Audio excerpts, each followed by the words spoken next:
Hi, welcome to a special edition McGuire on Wrestling Independent Spotlight, where we showcase one of the independent stars that I come across throughout my travels sometimes. So right now, actually, coming to you from behind the scenes at a music festival I'm hosting, but still wanted to give you something cool to listen to and introduce you to somebody special here. I met this person this past summer on a Canadian Wrestling's Elite Tour. And it's funny, when you do these tours and you come in for a few dates like I did, you get to meet some new faces. We met while I was helping load in the ring, which is another conversation for another day.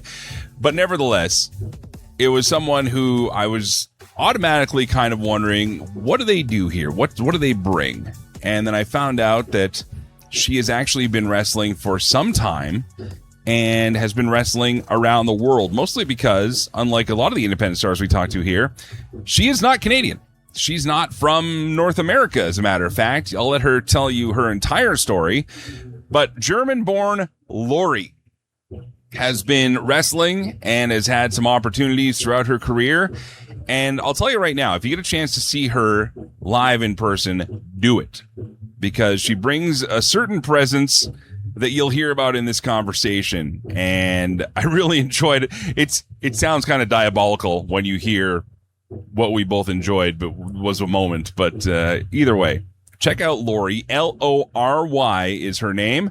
She goes by the Total Package, which is interesting. I'm sure Lex would be fine with it because she's built, but she's also a really great wrestler, has really great charisma, and a pretty interesting story. So without further ado, this is LORY. Okay, so when we're at a building and we have a hard out that we got to be out of the building, have the ring out and everything else, trying to get somebody off a ring crew is basically like pulling teeth here. But I wanted to try and get some time with someone I met for the first time on this CWE tour. She goes by the Total Package. I think I've heard that name before, but that's okay.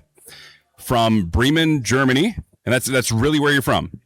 No, that's not really where I'm from. Oh, really? Where are you from? I'm close for like 30 minutes from there, but it's like a small town. So if I pronounce that, no one else can pronounce it. Try me. So no, it's also. Try me. Oh, it's also Schaumbeck. Also Schaumbeck. Ah, close. Also Schaumbeck. Not bad. Okay, see, linguistics are my thing. But you understand, right? Yeah, If I give that to a ring announcer to pronounce, it's like, what? No, ring announcers are dumb. Whoa, you're talking about yourself here. I know. That's the joke, see? LORY, LORY. Search for her. First question, I mean, it's such a rudimentary question, but how long have you been doing this? Professionally, I've been doing it for 18 years. So wrestling for 18 years, yeah. But I'm in the business for like about 25. So, that's yeah. Incredible. Again, a question you're not supposed to ask a lady, but I'm going to. What age did you start?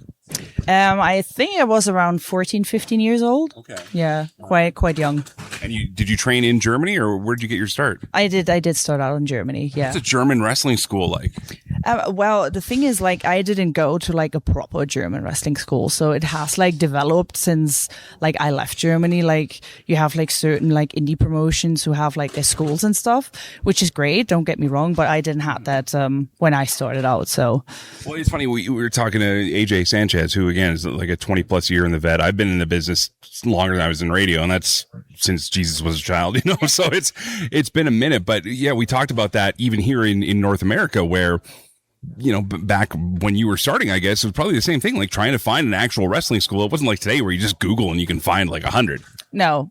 It's like you probably had like a few. I think back when I started out, you had like Dub, who are running in Germany quite like frequently, like for years and years and years and years already. So they were doing it already when I was starting out.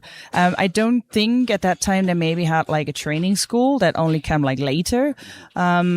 But yeah, you had like the old school like wrestlers and stuff who were doing some training with the guys, because you had like tours like this basically, but only in one place. So you had like in Bremen itself, there was like a tournament. They done it for like sometimes like 2, 3, 4 weeks. Mm-hmm. So every day was wrestling going on. So kind of like the G1 sort of thing, but all staying in one spot. Yeah, just in one spot. Yeah. It was huge, absolutely popular in Germany, but they stopped doing that now. So I don't know. It's like probably because the guys who were doing it back in the day like got too old of doing it, and there was no one really taking it over. But yeah, it was interesting. That's why I always started to like watch like European wrestling and stuff on these like tours basically. But now, yeah. Realize that I work with the guy, pick up the names I'm dropping here, but I have to ask, was Bret Hart really as big of a deal in Germany as he says he was? That is a very good question. I don't. Maybe I'm not actually sure, because when I started watching wrestling, it was like in the Attitude Era, right? So just after he had left. Oh, it was, yeah. I only got to know like with the old school WWF kind of wrestling like later on. Okay. So I only started watching all that stuff later, before it was just the Attitude Era. Yeah. So that's when I started, but it might be. Well, yeah. According to history, and I'm kind of just poking fun at him there, because that's kind of the thing, is that there was such a thirst, especially in Germany and places overseas from here, that had such a desire to see North American pro wrestling, and then to hear that there was a scene there. See, I know nothing about a German pro wrestling scene, so you're teaching me everything right now, and it's kind of incredible to me, though. So and I'm not trying to pump you up with compliments here, but you don't look to me like someone that could have been doing this for 18 years. So I appreciate that. Yeah, well, just stick in the gym, kids, because this is what it does for you. We're not even on video, but trust me, when you see her photo on the slide for this interview, you'll see what I'm talking about. But something that really caught my eye here, and again, I've been around wrestling for a long time. I've had the pleasure of seeing some people come in at different stages of their career.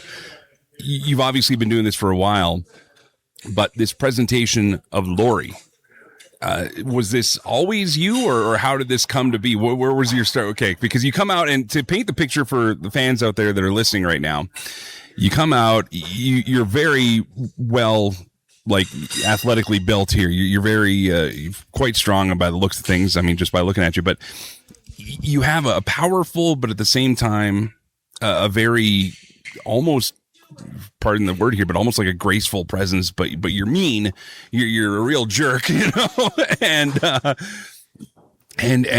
you seem very confident in this person that you come out to the ring as. But where did you start, and what were you thinking you were going to be when you were becoming a pro wrestler?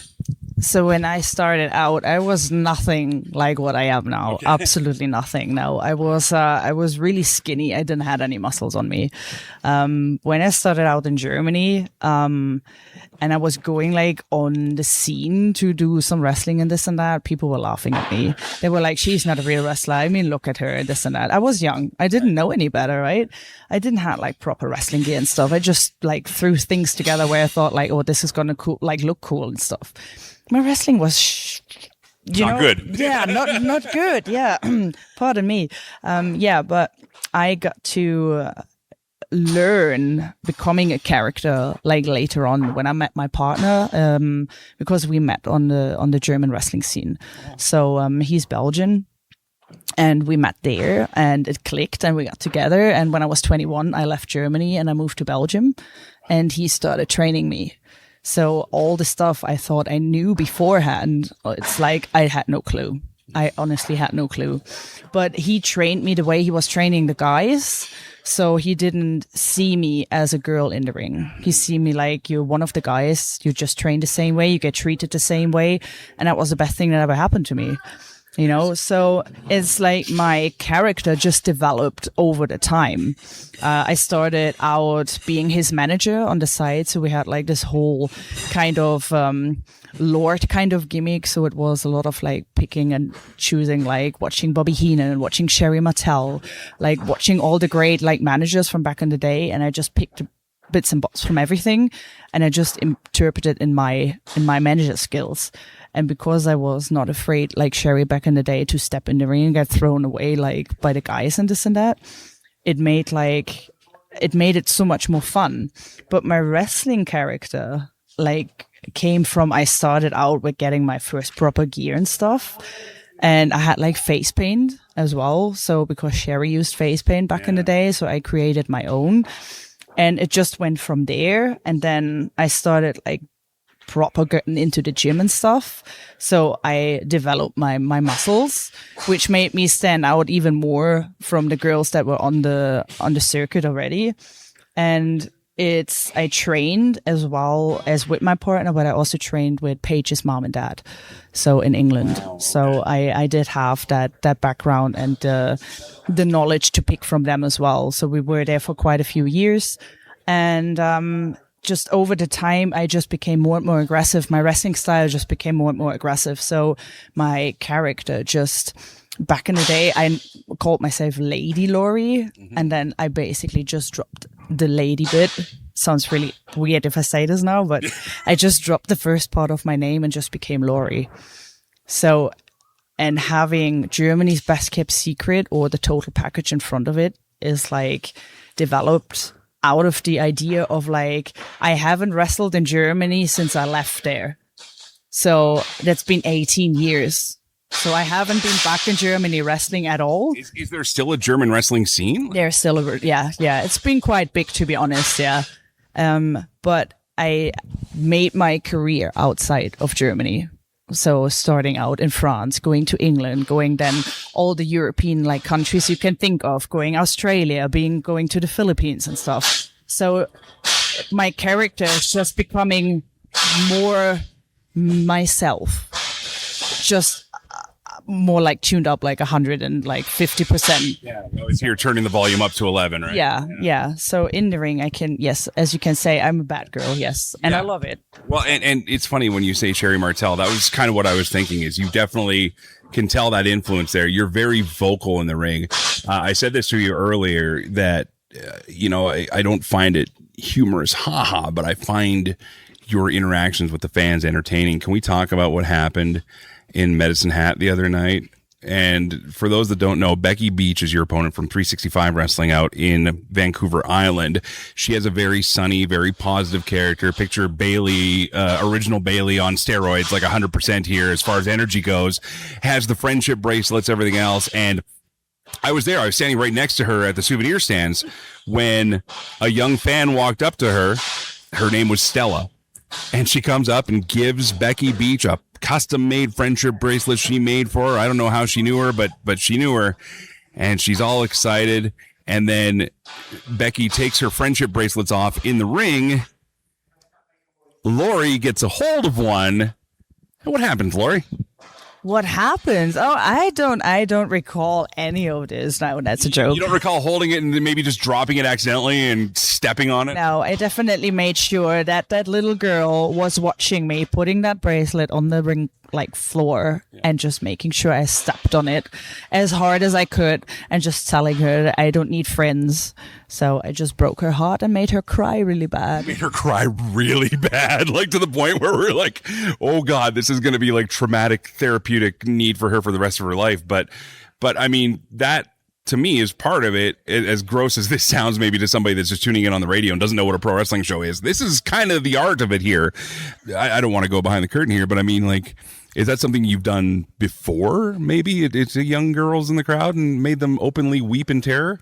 Yes. Oh, okay. It's not the first time, no. And I'm absolutely loving it. Yeah. So there's nothing better for me than just seeing them sit in the crowd and cry for me. Well, I'm glad it's good for you because then, Becky had to go console her. Then I had to go console her. Then at the very end of the match, Becky wins, beats you. She's happy again. You go over to the kid one more time. You get right in her face and yell, "This is all your fault." Boom. Waterworks again. Yep. She cried for me again. So I made that little girl cry twice for me. You're a monster. I know I am. I'm loving it. Well, again, for people that don't know or haven't seen you out there, and again, I'm stunned to hear you've been out there this long. And like you said, maybe a best kept secret here. Have there been tryouts or opportunities or anything like that for you? Have you pursued anything like that? Yeah, I did have a WWE tryout for NXT UK. Yeah. It wasn't, I think it was in 21, just coming sort of fresh out of the COVID situation. Right.